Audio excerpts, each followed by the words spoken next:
Dear students, कल हमने बात की थी band rule and it's energy. और आज हम पढ़ेंगे वॉल्श डायग्राम के बारे में। बहुत ही इम्पॉर्टेंट टॉपिक है पीजी के स्टूडेंट के। जो हमारा टॉपिक है इनऑर्गेनिक का जो फर्स्ट पेपर है उसकी फर्स्ट यूनिट। और वॉल्श डायग्राम चूँकि एक साइंटिस्ट हुए हैं और उन्होंने इसके बारे में बताया, तो हम बाय नेम हम इसी को पढ़ते हैं। और हम क्या क्या पढ़ेंगे वो हम एक बार देख लेते हैं। First, introductory part. Next, concept of Walsh diagram. And last one is the application in try atomic molecules. तो सबसे पहले हम बात करते हैं इंट्रोडक्शन की, कि ये वॉल्श डायग्राम का कंसेप्ट जो आया है उसका इंट्रोडक्शन क्या है। Arthur Donald Walsh, the introducer of Walsh diagram, and he was a British chemist, professor of chemistry at the University of Dundee. He was elected FRS in 1964 and educated at this school. Uh, Firstly, it was introduced in a series of 10 papers in one issue of the Journal of the Chemical Society. तो यहाँ पर Walsh जो scientist हुए हैं उन्होंने काफ़ी papers journal में publish किए और उस बेसिस पर एक कंसेप्ट दिया है जिसे हम वॉल्श डायग्राम के नाम से जानते हैं। Specially Walsh calculated and explained the effect of changes in the shape of a molecule on the energy of molecular orbitals. तो यहाँ पर हम क्लियर समझ सकते हैं कि उन्होंने स्पेशली समझाया क्या है, कैलकुलेट भी किया और एक्सप्लेन भी किया है। किस चीज़ को? किसी भी मॉलिक्यूल के मॉलिक्यूलर ऑर्बिटल की जो एनर्जी है उस पर उस मॉलिक्यूल के शेप में अगर हम चेंजेस करते हैं तो क्या इफ़ेक्ट पड़ता है। Walsh diagrams are an illustration of such dependency and his conclusion are what are referred to as the rules of Walsh. और उनके पब्लिकेशन में भी उन्होंने यही चीज़ समझाई है। Walsh showed through multiple examples that the geometry adopted by a molecule in its ground state primarily depends on the number of its valence electron। तो किसी भी मॉलिक्यूल में नंबर ऑफ वैलेंस इलेक्ट्रॉन कितने हैं मुख्य रूप से उस पर डिपेंड करेगा कि वो मॉलिक्यूल किस तरीके की ज्योमेट्री अडॉप्ट करेगा। He himself acknowledged that this general concept was not novel, but explained that the new data available to him allowed the previous generalization to be explained upon and on। तो हम यहाँ पे कह सकते हैं concept के रूप में वॉल्श डायग्राम को, the experimentally observed geometry of molecules by certain devised rules and concepts such as VSEPRT, hybridization, etc. But Walsh actually calculated. अब मेन बात यहाँ पे जो स्ट्रेस हो रहा है वो क्या है कि वॉल्श ने किया क्या है। Walsh actually calculated the energies of molecular orbital of a reference geometry and it's several distortion for simple try atomic molecule. तो वॉल्श ने यहाँ पर एक्चुअली किया क्या है, किस चीज़ को कैलकुलेट किया है यहाँ पर। ट्राई एटॉमिक मॉलिक्यूल्स में जो कई सारे हमें डिस्टॉर्शन देखने को मिलेंगे, हम एग्जाम्पल भी देखेंगे। उन ट्राई एटॉमिक मॉलिक्यूल के डिस्टॉर्शन से जो एनर्जीज आ रही है, बॉन्ड एंगल्स आ रहे हैं, और जो रेफरेंस हम ज्योमेट्री की बात करें उन ऑर्बिटल्स की जो एनर्जी है उनको कैलकुलेट किया और एक ग्राफ ड्रॉ किया है जिसे हम वॉल्श डायग्राम के नाम से जानते हैं।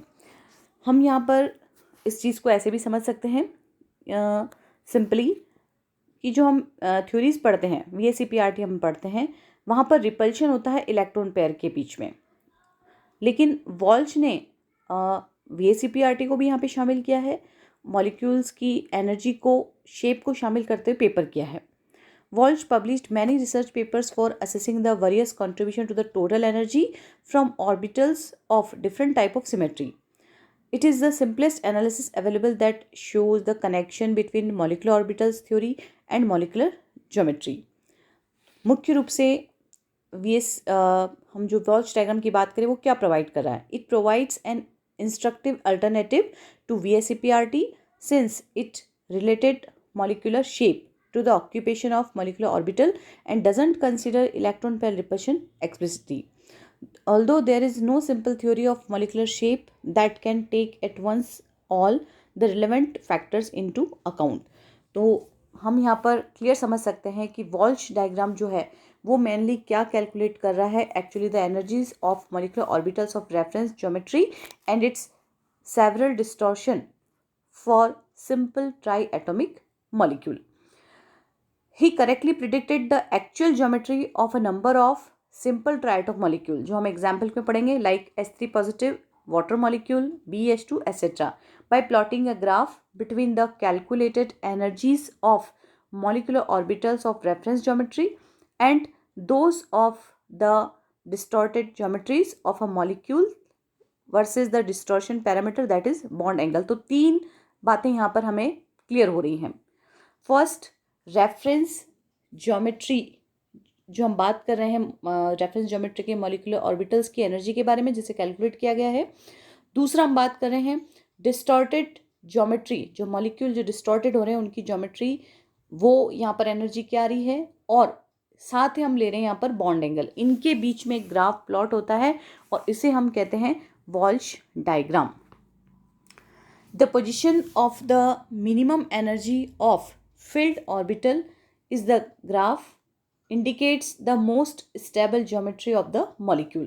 वापस हम इसको सुनते हैं, क्या कहना चाह रहा है ये.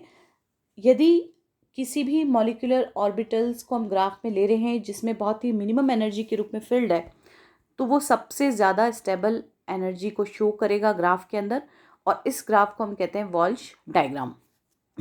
एक सिंपल यहाँ पे डायग्राम आप देख सकते हो, AH2 that is triatomic molecule के रूप में, ये आप देखो इसमें, और एनर्जी वर्टिकल एक्सिस पे चल रही है. फर्स्टली हम दे सकते हैं 90 डिग्री का एंगल है और 180 में ये कन्वर्ट हुआ है, तो बॉन्ड एंगल चेंज हो रहा है और किस तरीके से यहाँ पे शेप भी चेंज होती है. नेक्स्ट डायग्राम में भी हम ये देख सकते हैं AH2 90 डिग्री में है ये, और जो यहाँ पर हमने लिया हुआ है मॉलिक्यूलर ऑर्बिटल्स के रूप में 2a1, 3a1, 1b2. अब ये आप देखो लोअर लेवल पे जो एनर्जी है वो सबसे स्टेबल है. ये आप सबको पता है कि जितना एनर्जी लो होगी, कम होगी, वो सिस्टम उतना ही स्टेबल होता है. और फिर 90 डिग्री से 180 में आया है यहाँ पर, और ये लीनियर मॉलिक्यूल यहाँ पर बना. तो यहाँ पर मॉलिक्यूलर ऑर्बिटल्स को भी आप चेंज होते हुए देख सकते हो, 1 सिग्मा 2 सिग्मा इस तरह से. तो ये Walsh diagram H2 type molecules के लिए यहाँ पे इसको समझा रखा है. इसे हम इस तरीके से देख सकते हैं. Here there are 3 triatomic molecules. We take in example like BeH2, BH2 and H2O. तीनों में हाइड्रोजन एटम प्रेजेंट है, और बाकी हम देख सकते हैं beryllium, boron and oxygen. Firstly हम यहाँ पर कहें कि हाइड्रोजन के लिए तो 2 हाइड्रोजन सभी में चल रहे हैं एटम, और उसको हम नोटेशन देख सकते हैं HA एंड HB. और सिंपली हमें कहना हो तो हम ये कहेंगे आउटर शेल के लिए 1SHA and 1SHB. Beryllium, boron and oxygen के केस में आउटर मोस्ट शेल हो जाएगा 2S 2P, और 2S हैज़ 1 ऑर्बिटल, 2P में 3 होते हैं, आप सबको पता है, और उसे हम कहते हैं PX, PY and PZ. So the total of 6 numbers of outermost orbitals are present here, namely 1SHA, 1SHB, 2S and 2px, 2py and 2pz. 6 atomic orbitals combine to form 6 molecular orbitals, out of which 6 को हमने divide कर दिया, जिसमें से 2 बनेंगे bonding molecular orbitals, 2 यहाँ पर रहेंगे एंटी बॉन्डिंग मॉलिक्यूलर ऑर्बिटल, और जो रिमेनिंग 2 रहेंगे वो होंगे नॉन बॉन्डिंग मॉलिक्यूलर ऑर्बिटल. और उसका नोटेशन भी आप क्लियर यहाँ पे देख सकते हो. जो बॉन्डिंग है उनको हम कह रहे हैं 2 सिग्मा एंड 1 सिग्मा, और एंटी बॉन्डिंग को हम 1 पाई यू से डिनोट कर रहे हैं. नॉन बॉन्डिंग को किया है 3 sigma g and 2 sigma u. तो ये इतना नोटेशन और कंसेप्ट जो मैंने आपको बताया, इसको आप ध्यान से समझना और पढ़ना. नेक्स्ट इस लेक्चर में इसको हम एग्जाम्पल को समझेंगे.